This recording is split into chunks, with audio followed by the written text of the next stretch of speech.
What we do here is go back. What's up? What's going on? Jace Jacobs here. Welcome to Jar of Poetry. This is the jar right here. Let's jump on in and see what the universe has for us today. Just a little something, just a little nudge to help us raise up our vibrations so we can have a much better day. Alright, so I'm gonna set the jar aside today. I got something else on my mind. I've been missing my parents a lot lately. So I got this poem here that I wrote for my dad. So I'm gonna do this poem and yeah, I've missed my parents. They actually, they both have transitioned away. So they're, but that's okay. I mean, I got this poem I wanna do, so let me do this one here. And maybe stick around after. I'll tell you know what, why don't I tell a story about my parents? So if you're interested in that, you wanna hear a little story, stick around after. All right, little crinkle. This one is My Blueberries and Me. Okay. Hello, beautiful blueberries. I'm so happy to see your cool blue color each morning in front of me. Just a few in my cereal, and then I'm off to play. Maybe a few more on my journey. Power for my epic day. Alone sometimes I drift, nothing personal against you. I'm just taking a moment for myself whenever I desire to.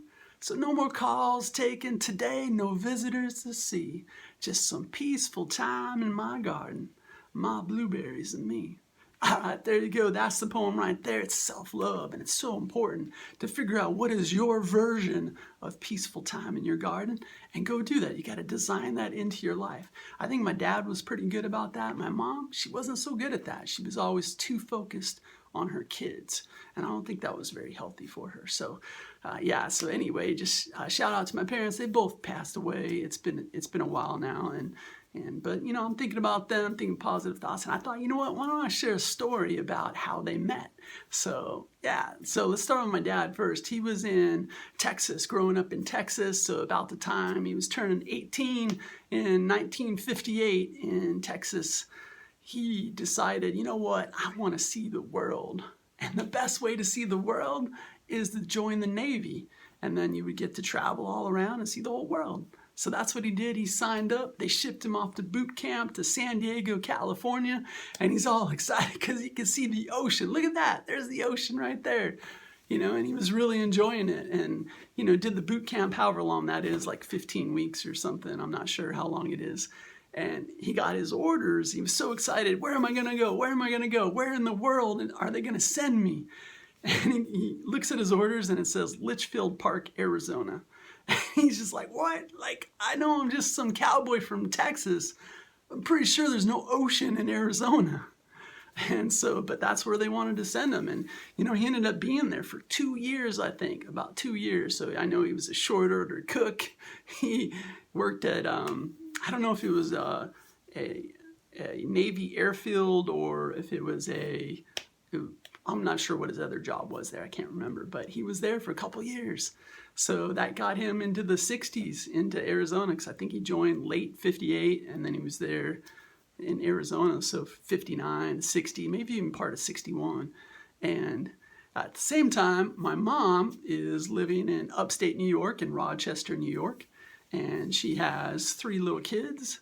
And the youngest child, my sister Lynn, I think she was around a year or almost a year old. And so that would have been right around 1959 or 1950, my math is all off. Maybe 1960 is when she was a year old. I think she was born in 59. Anyway, the doctor said, you got to get her out of this climate. You got to get her to a dry climate like Arizona. So my mom piled up the kids, got in the car. Her brother drove with her to St. Louis, I think, or somewhere. And then it was, after that, he had to fly back home. And then it was just her and 3 kids, all under the age of 3, driving across the country to Arizona.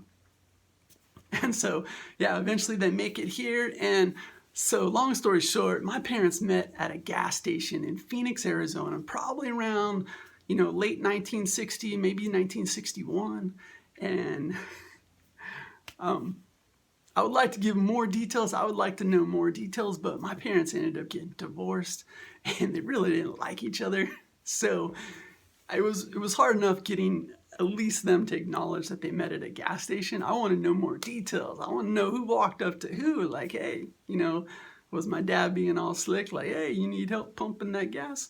I don't know what it was, but I think, you know, actually, I think my mom worked at the gas station, so I think that's how they met, is probably that way. But anyway, that's kind of cool how two people that were from different parts of the country, you know, made decisions that brought them to Arizona, and somehow they met at a gas station in Phoenix, Arizona. And that's how I appreciate them, because that's how I came around, right? They needed to meet each other. And my dad ended up, leaving Arizona and traveling all around the world. And I know that my parents got married in 1967. So somehow they were able to keep in touch when my dad was traveling around the world, because, you know, he's only in Arizona for 2 years, and then he got shipped all over the world in the Navy. And so, but anyway, I was thinking about my parents, so I appreciate you just hearing my story. I want to throw a little something out there. So, yeah, so this has been Jar of Poetry. If you got a cool story about how your parents met or some other cool story, go ahead and put it in the comments. Let me know. I'd love to hear it. All right, this has been Jar of Poetry. I'm Jace Jacobs. Appreciate everything. Love fully. Need nothing. Namaste, my friend. High five, knuckles. Laters.